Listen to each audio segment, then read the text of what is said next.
All right, I think it's about time we get to know some of the prospects in Collingwood's VFL side who will be looking to impress, make an impact, and put their hand up for a mid-season draft or potentially as a mature age recruit in the national draft end of this year. So let's get right into it. Let's talk about Doug Kerr, and this is a name you may be familiar with, as last year there was a lot of discussions of him potentially being taken by Collingwood late in the draft.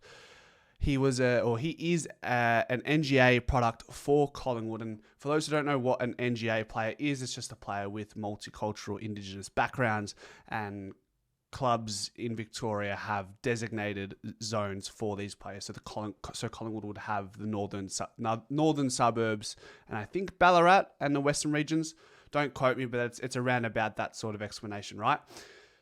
The unfortunate thing with Doug was he actually ruptured his ACL playing for St. Kevin's in an APS game, school game, and that pretty much rubbed him out, or did rub him out effectively for the entirety of the remainder of the season. But there were a lot of positive talks. He was, in the beginning of 2024, he had participated in the National Championships trials, trialling for Vic Metro / Vic Country, representing the Oakley Chargers as well, of course. What was noted in a big showcase game like a Vic Metro versus Vic Country trial game was his work rate and his positioning around stoppages. In the notes, it said he was lauded for his composure, but then in the very next sentence, they mentioned that sometimes under pressure, he lacked a bit of composure. So conflicting information there, but he is looking to be an overage representative for Oakley Chargers next year while also playing for Collingwood's VFL side. Typically what happens is these top 8 or overages will get games early in the year.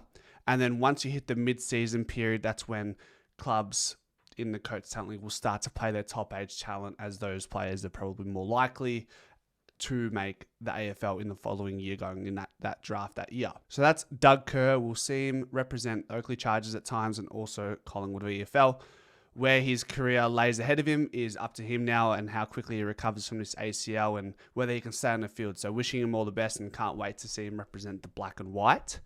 Moving forward, we have another NGA product for Collingwood. Targ McCarthy also represented Oakley Chargers. He's a 191 centimetre tall defender. I failed to mention Doug Kerr wasn't a 192 centimetre midfielder, so I do apologise. But moving on with McCarthy, a tall defender, 191 centimetres, played 20 games for the Chargers over the last few years.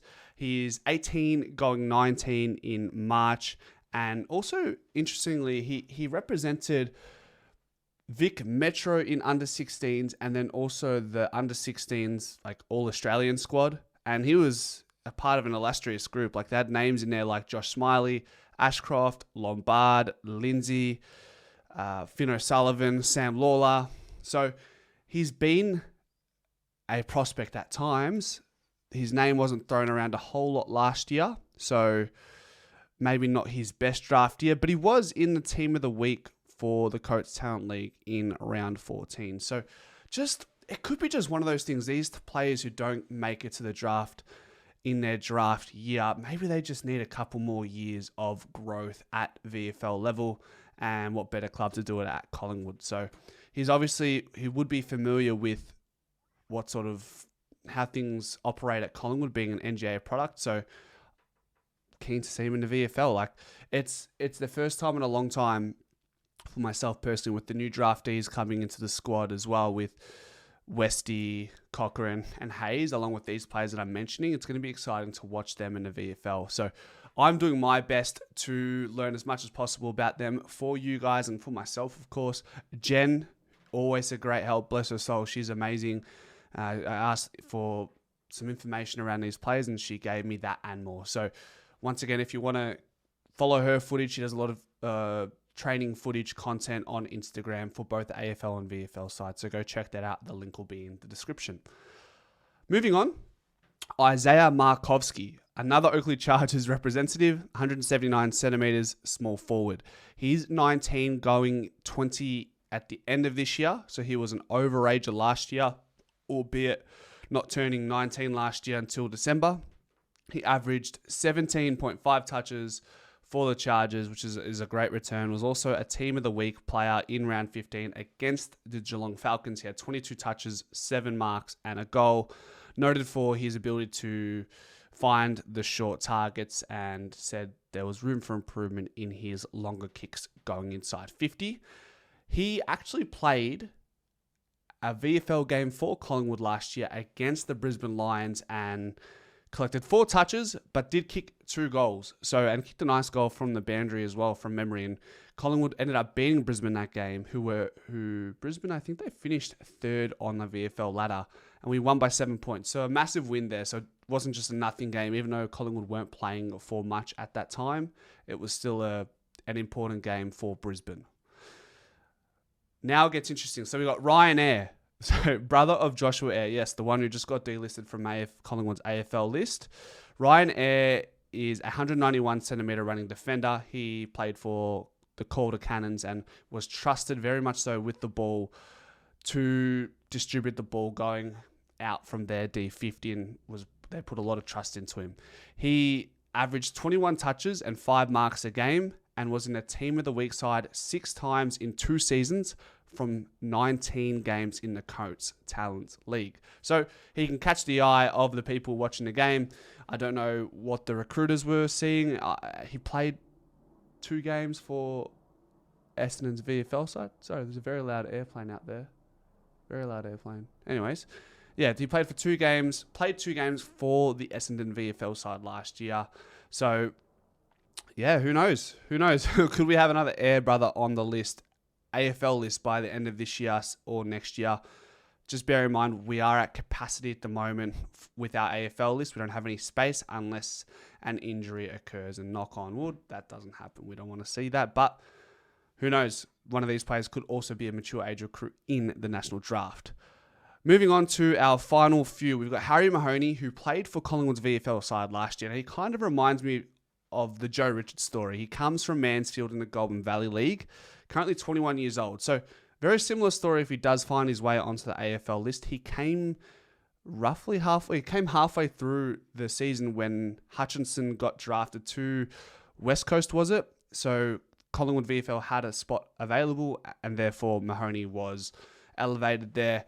So it could be a mature age recruit if he's good enough. He averaged 13.2 touches and a goal a game in 2024. But what was interesting, his last 4 games, he averaged close to 18 touches, and people around the club love his work ethic and the pressure he's able to apply in game. What else have I got for you? Yeah, that's pretty much it. So he's someone who's really exciting. We've got Joshua Bennett, who came from Hawthorn, was initially drafted as or listed as a rookie B for Hawthorn, being an NGA product as well. He was awarded the best first year player for the Box Hill Hawks, and then was also placed 6th in their VFL best and fairest at the end of the year, kicking 19 goals in 2023.